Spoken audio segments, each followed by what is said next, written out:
Okay. Good morning. This is surgical audit today. As part of DNB teaching program, we need to discuss the surgical audit. So I was asking the other hospitals in West Bengal who are having DNB program so that they can present their audit. But I did not find any response from other people. So if you are in other district hospitals, you try to present your audit at least once in 3 or 4 months. We will accommodate you in the same program. So if anybody is interested, you see the pattern. Our pattern is standardized. We put the surgical audit for the month, either unit wise, or you can in other district hospitals, a combined, you can give a combined audit also. So today we'll be presenting the surgical audit of MR Bangalore Hospital. There are 3 units here. So the unit 1 will be presented by Dr. Mehul Patel. Unit 1 is by Dr. Prasenjit Basu. Okay, so Dr. Basu, you can share your screen and present.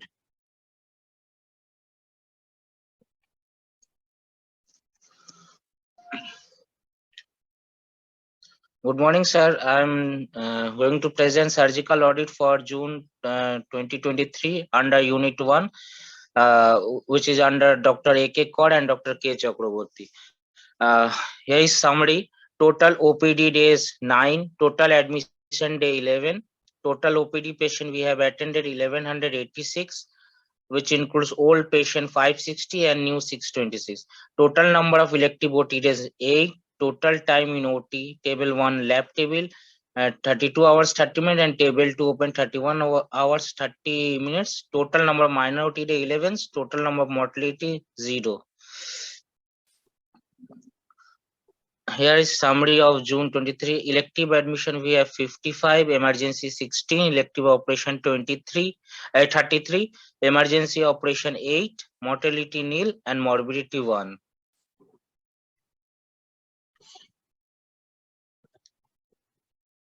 In elective cases, we did in chronic calculus cholecystectomy, lab cholecystectomy, we have 5 cases. For open cholecystectomy, we have 3 cases.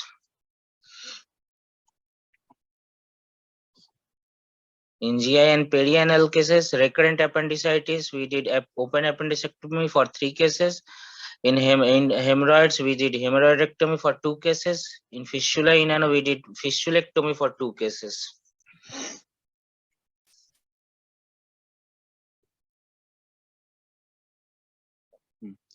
In hernia and groin surgery or epigastric hernia, we did mesh hernioplasty for 1 cases and anatomical repair for 1 cases. Incisional hernia, we did mesh hernioplasty for 3 cases. And inguinal hernia, we did Lichtenstein mesh hernioplasty for 8 cases and herniatomy for 1 cases.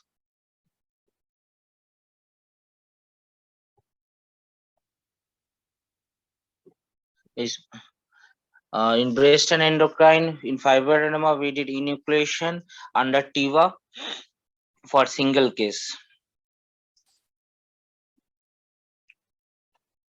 In miscellaneous case, excision of cystic swelling over left leg under spinal anesthesia. We perform some emergency cases in open appendicectomy in single case, and ID for a perianal case under TIVA for single case, and debridement under LA for diabetic foot ulcer for 6 cases under local anesthesia.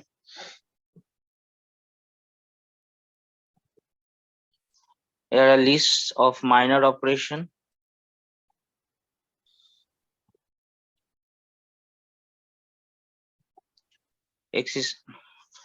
In morbidity, we have single cases. 1, a 32-year female patient who is a post-op case of open cholecystectomy.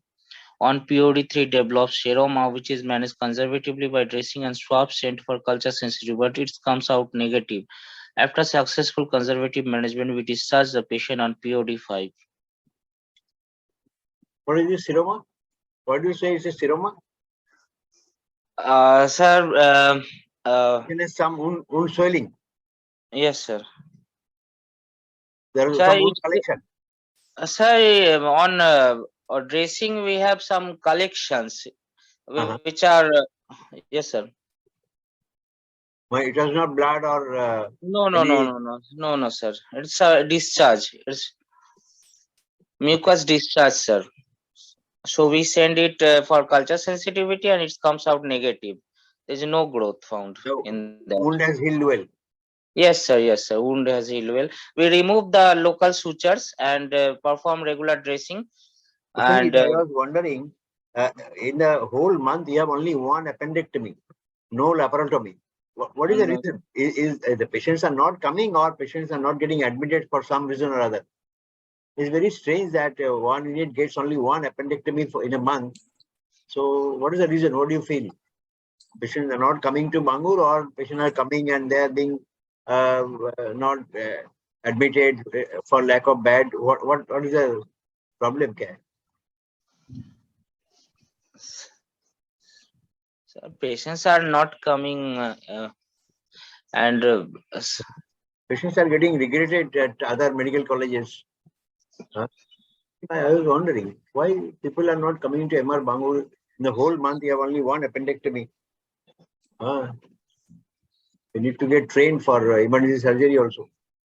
yes, sir. Okay, keep track whether patients are coming or not. Yes, sir.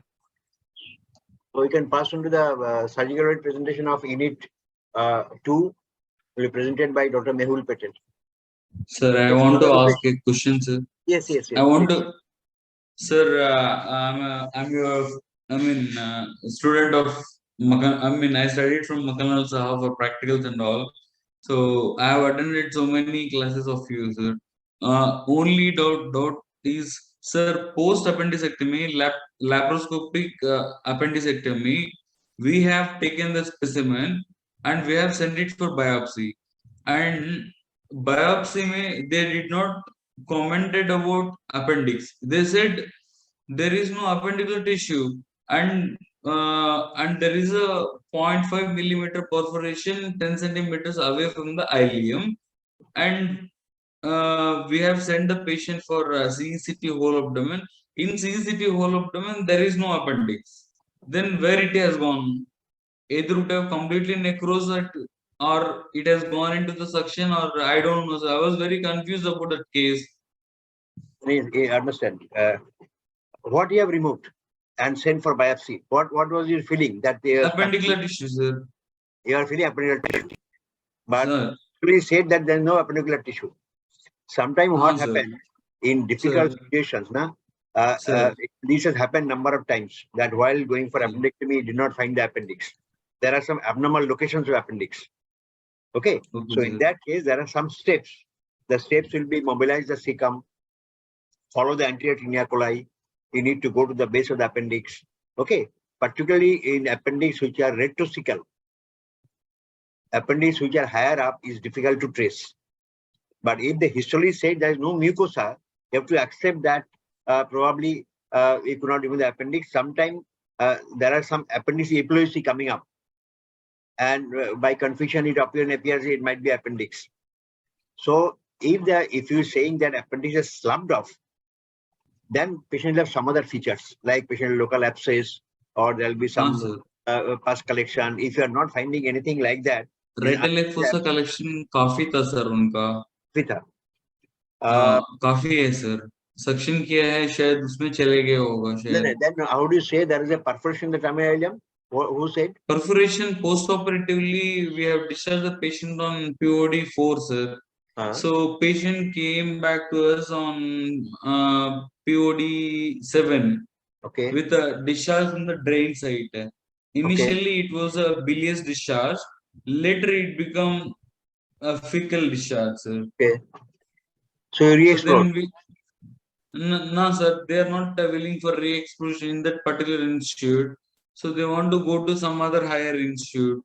So I explained prior to the surgery that these things could happen. So be prepared yourself and be ready for laparotomy also.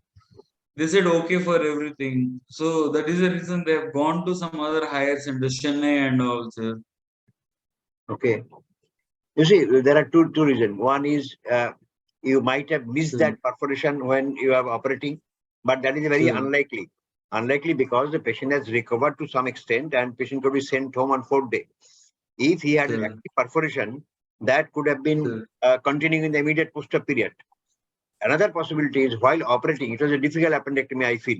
So there might be some injury to the terminal ileum, either thermal injury or whatever, serosal tear, and then these are given away after 3, 4, 5 days. So Okay, these are sir. difficult situations. You see, Okay, sometimes sir. this happens. There is So an entity mistake- called agenesis. There is an entity called agenesis appendix that you only Sure. can say when you have explored the cecum properly, you have seen the retrocecal area, you have explored the area Right, sir. following the anterior tenaculi, then only you can say agenesis. Right, sir. This happens. Okay, That sir. is, it's not an unknown So that's entity a that very normal thing. I can say, I mean, confidentially that it's not my mistake. Appendix should have sloughed off, so it has gone into suction and all. no. It's Patient is difficult to say. claiming You see, something, sir. if the They appendix are gets saying, sloughed ki, off, sir. They are saying, ki, sir, appendix ने नहीं निकाला, तो ऐसा कैसे हो गया? तो you see, a lot of question will come. I understand. If you say appendix is slumped off and the patient came back to with the ileal perforation, then they have every right to say that he did not find the perforation that time. It might have been sealed and opened up. So there are a lot of sir. issues in this. So I will discuss someday other. Okay. So मतलब you उस pass case on में to, तो yeah. उस case में तो बहुत परेशान हो गए सर मैं नहीं, ये एक तो परेशान होने के सब case है। एजुकेटेड है sir These are all cases which go for litigation. Understand? This patient who has got a ileal perforation, septicemia, this patient may die. Understand? So you understand? So, but- patient who came to with but this appendicitis. sir, but even after post-operative day 4, day 5, patient is saying कि मेरे को कुछ दर्द ही नहीं लग रहा, आराम से हवा निकल रही नीचे से, ऐसा हो सकता है There sir? are a lot of मतलब- things. You are giving the patient antibiotics, giving the patient हाँ, sir. analgesics, giving the patient analgesics. Okay, so हाँ, a sir. lot of things come up which can confuse your clinical scenario. Okay, हाँ sir, that patient has come back to you with features of peritonitis again. Something was wrong. Either that was Right, sir. missed or that came up afterwards. So you have to accept Right. that. So these are very difficult. Right, sir. Understand? And I sometimes say that appendectomy is a very difficult operation in some situations. हाँ Lot sir, of patients land up seriously. with cecal injury. Lot of patients land up with ileal injury while you are trying to manipulate the appendix out. A very difficult situation. Actually, sir, I did from BL Kapoor Hospital along with Dr. Ken Srivastava, Dr. Rajan Madan. हाँ. उनके साथ पढ़ाई किया है sir, 2019 pass out है, तो वहां पे भी ऐसे ही है, अगर सिकल बेस परफोरेशन हो गया ना, डॉक्टर मदान की आदत यह है कि परफोरेशन को क्लोज करके आइडियल लूप स्टोमा बना के छोड़ देते और 6 to 10 वीक्स के बाद क्लोज कर देते हो। Yes. हमेशा हर केस का ऐसे बनाते सर वो। नहीं देखो, doing a stoma is a very safe procedure. Understand? If you close a hot cecum, it might open up. Okay, so these are all difficult situations. I understand. Okay, we pass on to the next audit presentation by Unit 2. So, what will be the next step, sir, if cecum got perforated? If cecum get perforated, there are a lot of things. As you said, you can close the This is my last question, sir. I think someone is waiting for the question. Stoma is a safe procedure. Stoma is the only yes option. Okay, sir. Okay. Yeah, Thank doing you, a sir. right hemicolectomy is a very desperate step. Okay, doing sir. a hemicolectomy on finding the cecal base being perforated is a very desperate step. And people may not be so confident in doing a hemicolectomy in this situation. Okay, better not to. Okay, we have the second presentation of audit. Okay, thank you, sir. Thank you, sir. Okay, Mehul Patel will present the surgical audit for Unit 2. Good morning, everyone. I'm Dr. Mehul Patel. I'll be presenting surgical audit for Unit 2 for the month of June. Total OPD days 9, total admission days 10, total OPD patients 876, total OPD patients new 581, and total OPD patients old 295. Total number of elective OT days were 10. Total time planned in OT was 44 hours, 20 minutes. Total number of minor OT days was 11. Total number of mortality is 1. Total number of morbidity is 1. Elective admissions, there were total 50 elective admissions. There were total 28 emergency admissions, 46 elective operations, 18 emergency operations, 21 minor operations, 1 mortality and 1 morbidity. In hepatobiliary and pancreatic and splenic surgeries, for 15 cases of chronic calculous cholecystitis, laparoscopic cholecystectomy was done. And for 5 cases of chronic calculous cholecystitis, open cholecystectomy was done. In gastrointestinal and perianal surgeries, 1 case of anal fissure, lateral anal internal sphincterotomy was done. 2 cases of fistula in ano, fistulectomy was done. 1 case of recurrent appendicitis, laparoscopic appendectomy was done. 3 cases of recurrent appendicitis, open appendectomy was done. And 1 case of pyloric stenosis, laparoscopic truncal vagotomy and gastrojejunostomy was done. In hernia and groin surgeries, in 1 case of unilateral inguinal hernia, tape was done. In 5 cases of unilateral inguinal hernia, herniorrhaphy was done. In 2 cases of unilateral inguinal hernia, hernioplasty, Liechtenstein mesh hernioplasty was done.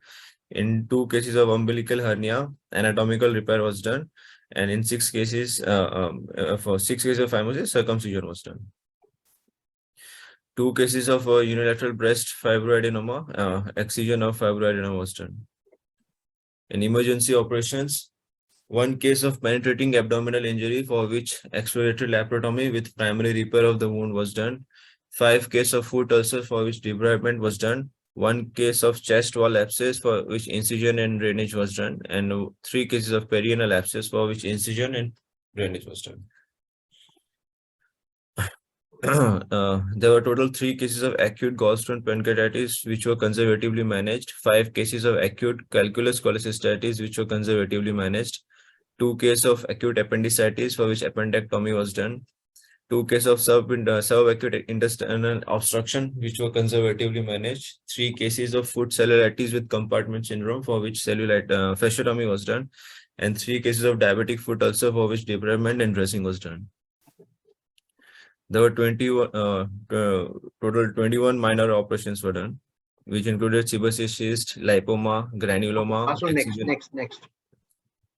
2 ICD insertion was done. Why? So pneumothorax, sir. 2 patients came with pneumothorax, sir. That's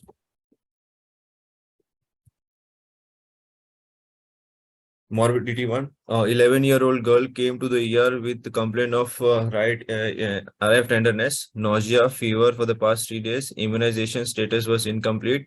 Emergency appendectomy was done. Post-op recovery was uneventful in the first 5 days. On POD 6, there was discharge of pus from the wound site. The last suture was removed and daily dressing was done, and swab of the pus was sent for staining and culture sensitivity. She developed fever on POD 8. Total leukocyte count and vitals was stable. On POD 10, she developed rashes starting from the trunk, then involving the whole body with fever persisting. Swab came out positive. The swab came out positive for ground-positive organisms. Then she was isolated and measles IgM was sent. She was referred to the infectious disease hospital after consultation with the physician, and she was then lost to follow-up. So, and in mortality 1, a 69-year-old lady came to the ER with complaints of vomiting for the past 1 month and acid reflux for the same duration. Known case of severe pyloric stenosis, scope could not be passed beyond the antrum, and chronic peptic ulcers. Known case of type 2 diabetes mellitus, hypertension, and with past history of cerebral infarction. She was planned for laparoscopic vagotomy and gastrojejunostomy. Laparoscopic vagotomy was done, followed by open gastrojejunostomy.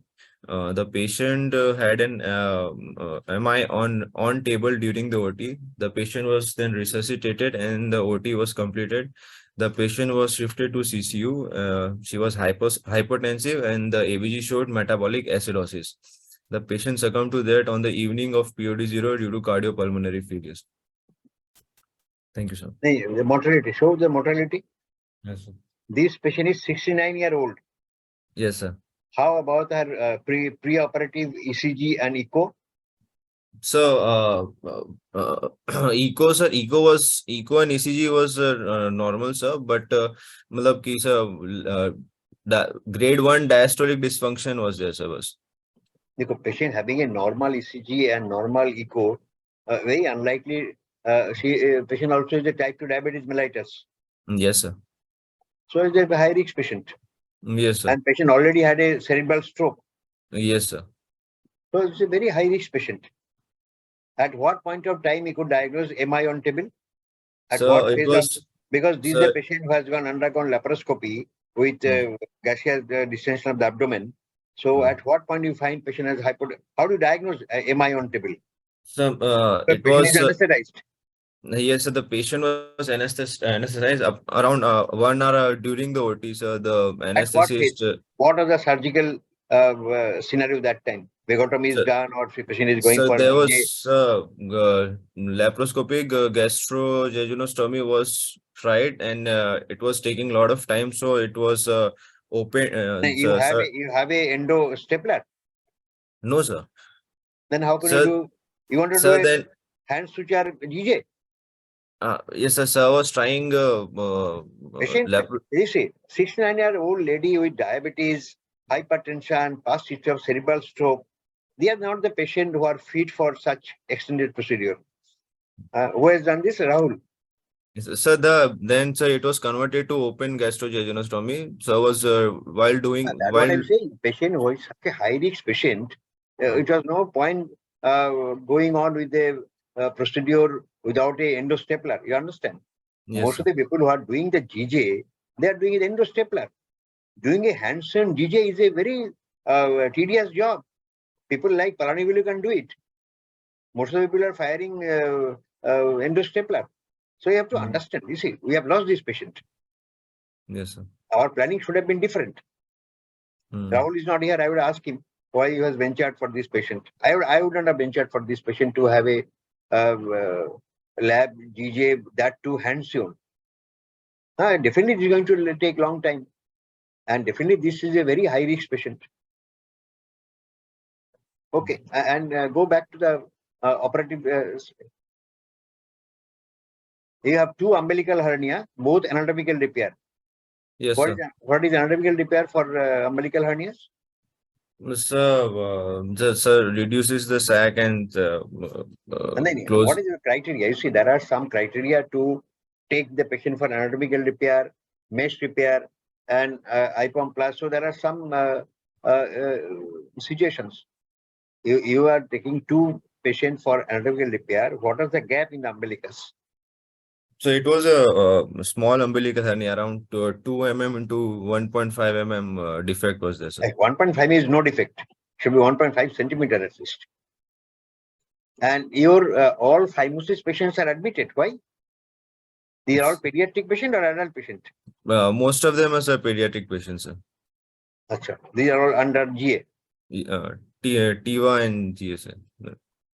This penetrating injury, that patient was, you are showing in elective surgery. Why? That was the emergency admission. So emergency, sir. Emergency admission. Achha, emergency. Okay. Yes, What was the injury found inside the abdomen? So actually, sir, there was no injury to the guts, sir. There was just some omental abrasion was there, sir, but no perforating injury was there, sir. Only the muscles were involved, sir. It was what do you do with the entry wound? You have debrided? Sir, did anatomical repair and put a drain, sir. Okay. Okay.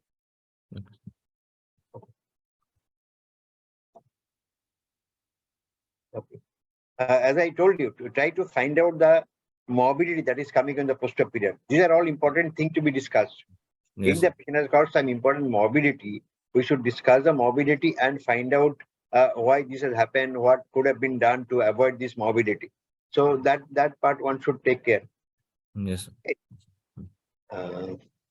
So the next presentation will be by Dr. Deeptaman Nandi for Unit 3 General Surgery.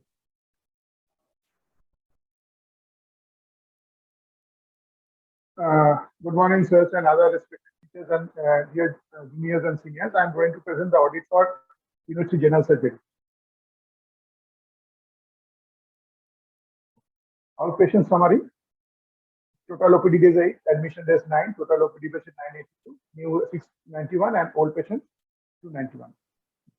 Total number of elective OT days 9, total time standing notice about for 34 hours and 32 hours in lab 1 and open, and total number of minor OT days 9, minor emergency OT 9 hours, and total number of mortalities 3. Elective operation total 55, emergency operations 9, minor operations 38, mortality 3, and morbidity 5.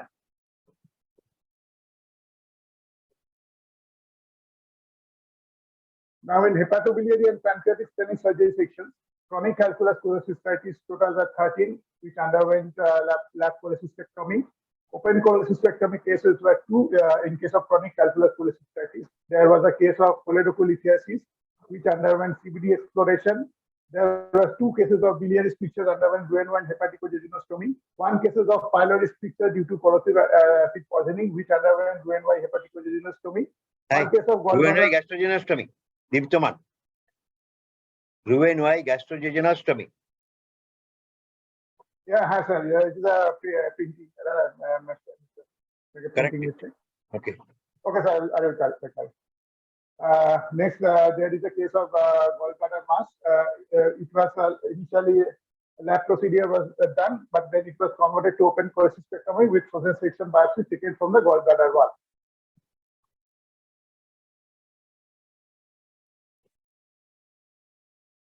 In the gastrointestinal and perianal section, there was a case of recurrent appendicitis, which underwent open appendicectomy and the elective operation. There was a case of recurrent sigmoid volvulus, under which underwent total colectomy with ileorectal anastomosis. There was a case. This is a patient having sigmoid volvulus with what?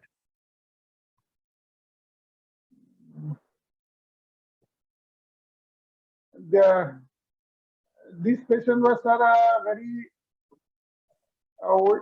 Why you have done a total colectomy? Why the total colectomy was done?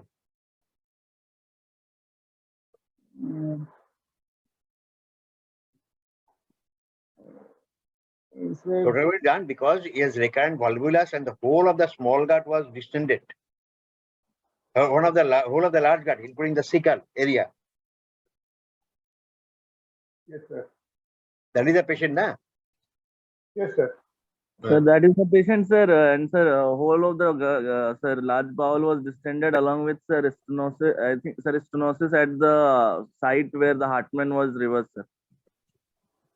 Yes. Yes. What was the problem in this patient? Try to understand. This patient already had a sigmoid colectomy, and at the site of stoma, there is an obstruction. Yes, sir. Okay. Chalo, ठीक है. Yes, sir. So next, there was a case of gastric outlet obstruction due to chronic duodenal ulcer, which underwent left truncal zygotomy and followed by open gastrojejunostomy. Then there was subacute intestinal obstruction with rectosigmoid growth, which underwent laparotomy followed by LAR. There was a case of perianal fistula and a case of anal fissure. Perianal fissure underwent fistulectomy and anal fissure lateral anal skin growth.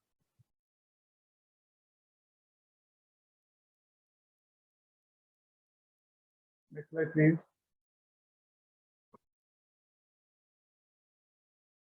Hernia and advanced surgery sections. There was a case of Mace infection, which underwent a Mace extraction. There was 4 cases of incisional hernia, including 1 rectorectus mesh repair, which underwent total mesh hernioplasty. There was a case of tap hernioplasty in right inguinal hernia, 5 cases of Liechtenstein mesh hernioplasty. There was 1 case of paraumbilical hernia, which underwent mesh hernioplasty, 2 cases of hydrocele, and 4 cases of phimosis, underwent circumcision.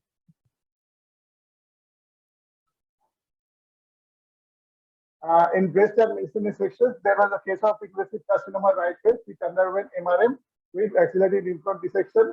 There was a case of retroperitoneal lymphoma with excision followed by mesh hernioplasty. There was a case of lymphoma on the back, which underwent excision There was a case of large sebaceous cysts which underwent excision and one case of large ovarian tumor which underwent PH and VSO. This operation was jointly performed with gynae section, gynae department. In the emergency admission sections, there was bilateral irreducible hernia which underwent mesianioplasty, unilateral irreducible hernia underwent mesianioplasty. One case of acute intestinal obstruction due to transverse colon mass which was underwent laparotomy. 3 cases of acute calculus cholecystitis which underwent conservative management. 3 cases of acute appendicitis underwent appendicectomy. There was 2 cases of food cellulitis with diabetes mellitus and hypertension underwent conservative management. 2 cases of diabetic foot ulcer which underwent debridement and dressing. 1 case of thigh abscess which underwent IND. And there was also post-appendicectomy wound lesions which underwent secondary suture. These are the moral continuation of the previous slide. The emergency operations which underwent for the emergency admissions like mesianioplasty, just I mentioned, mesianioplasty in 2 cases of irreducible hernia, laparotomy acute intestinal obstruction due to transverse colon mass, 3 cases of appendicectomy, 2 cases of debridement and dressing, 1 thigh abscess which underwent IND, and this this column burst abdomen which was post total colectomy with IRA for recurrent 6-point volvulus. This was initially operated in our mentioned in the elective operation section. This again developed this burst abdomen and it was emergency managed with re-laparotomy and diversion stoma. And this case of post-appendicectomy wound lesions, which I just mentioned earlier, which was managed with secondary suture.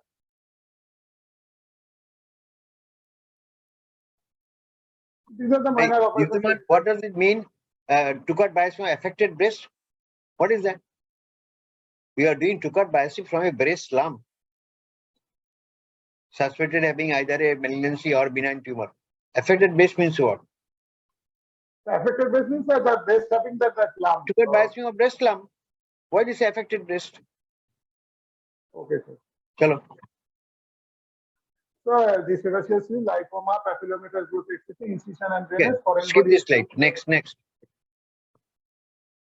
So now in the morbidity and mortality sections, we had 5 morbidity cases and 3 mortality, which I am discussing in the subsequent slide. In a case of morbidity, this is a female patient with underwent hepaticojejunostomy due to PLE fracture. On POD4, she developed surgical site infection. Conservative management was given along with regular dressings, but she gradually recovered in the next few days, and finally she was discharged after giving continuous dressings and antibiotic coverage and other supportive management. This is a 35-year-old gentleman who underwent LAR with diversion stoma for rectosegment growth. Post-operatively, patient responded well and got discharged on POD5. But on POD12, he again presented in our department burst abdomen. Patient was admitted and given conservative management with wound manager vac therapy. Now he is recovering well, and now he is referred to oncology for further management. This is a case of cellulitis with uncontrolled diabetes got admitted in our department. Debridement when dressing was done in emergency OT. However, there was continued wound discharge from the next day. On POD1, after consulting with medicine department regarding uncontrollable diabetes, we started giving regular and long-acting insulin. On POD2, her blood sugar levels showed some control, but however, regular dressings and antibiotic coverage continued. In POD3, blood sugar level further stabilized. From next day, her wound discharge decreased and it minimized in the next 2 days, after which she was discharged. This is an elderly male admitted with cholelithiasis and underwent open cholecystectomy. In POD2, there was 6 serous discharge from the wound site. Suture was removed and side pain. However, there was no any history of high fever, and total count was also normal. So we continued with regular dressing for the next few days, and subsequently the discharge from the wound site also reduced. So patient was managed discharge on day with healthy wound site. This is a 72-year female patient admitted in a female ward with diagnosis of choledocholitis, for which she was underwent exploration and choledochoduodenostomy. Post-operatively, patient was initially responding well, but on POD2, she developed sudden respiratory distress in the ward with oxygen saturation falling to 54%. Immediately, oxygen support was given and patient was shifted to CCU, where patient maintained saturation with high flow nasal oxygen and low molecular heparin was also started. SSO was normal, but D-dimer was raised. Doppler study was found to be normal. Patient recovered well and stepped down to ward. On POD7, she developed wound site infection and swab culture was sent. Patient was treated conservatively and regular dressing was done. After the culture sensitivity report came, we changed the antibiotics and dressing was continued.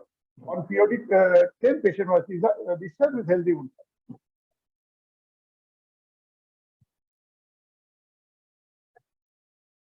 Now we are coming to mortality sections.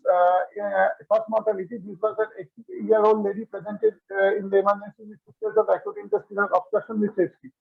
Patient was initially resuscitated and underwent exploratory laparotomy followed by extended right hemicolectomy with diversus stoma for transverse colon mass. Post-operatively on POD0, patient was initially doing well, but on POD1, patient was drowsy and developed respiratory distress. Patient BP was 100 by 60, heart rate 135, and respiratory 32 with abnormal breathing pattern. ABG showed severe metabolic acidosis, oxygen supported under conservative management treatment, and immediately shifted to CCU. And CCU protocol management was given as much as possible, but the patient later succumbed to death due to sudden cardiac arrest.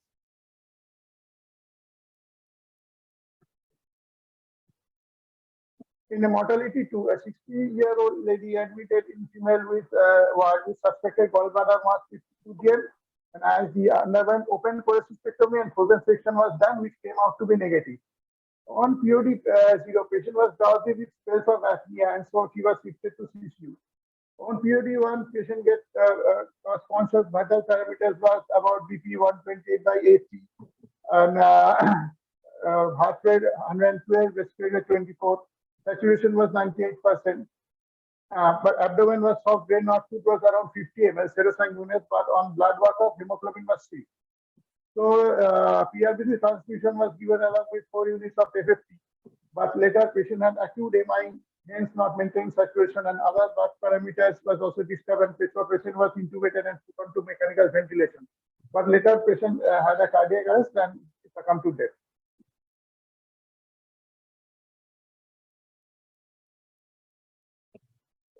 This is another case of mortality where a 74-year-old male patient underwent total comectomy with durectal anastomosis for recurrent sigmoid valvular.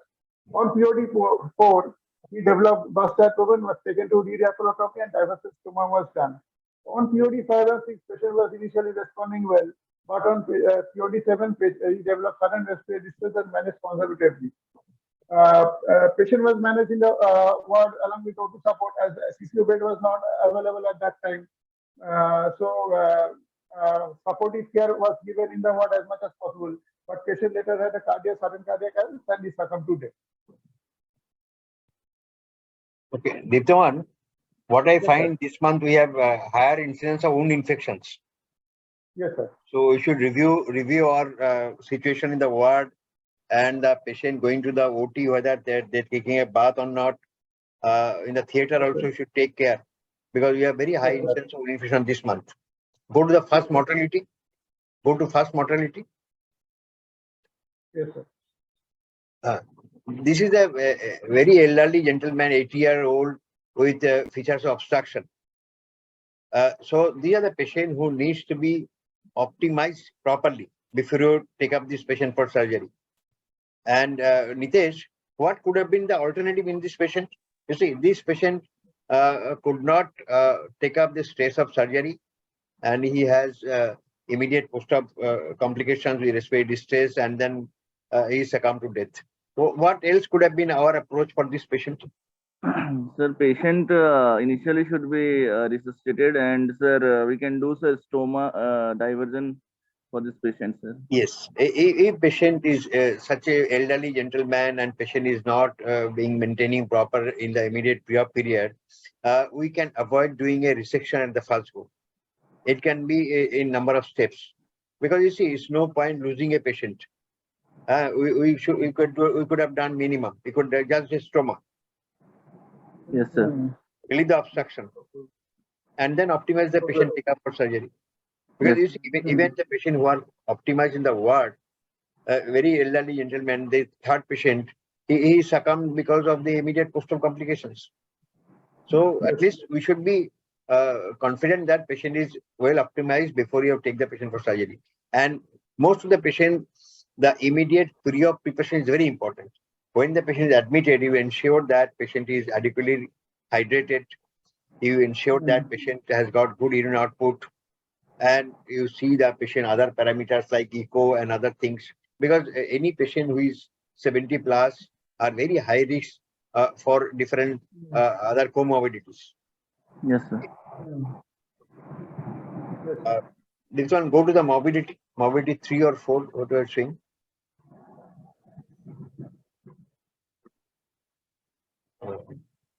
Three. This is a patient, that lady in the 5th floor. No, sir. This was another patient. This is a female patient, the 5th floor, na? Sir, yes, sir. So what happened to her wound? The wound probably did not heal well. So actually, sir, wounds stabilized, but blood sugar was controlled. complications. Sir, wound Yes. She was was having some neurological complications.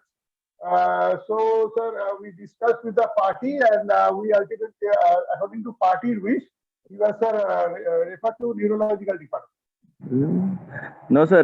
Sir, the patient was actually, sir, the second, so, sir, total 3 debridement was done, sir. Later, sir, patient patient had a lot of neurological complications. So, sir, CT shows, sir, frontal and volume part and yes, that's why I'm wondering. That patient wound was not healed well. We have referred the patient to a higher center. Yes, sir. Then patients on request, they took to, I think, the neurology department. Yeah. Patient not discharged. Patient was referred to a higher center. Yes. Yes, sir. Okay. Milind,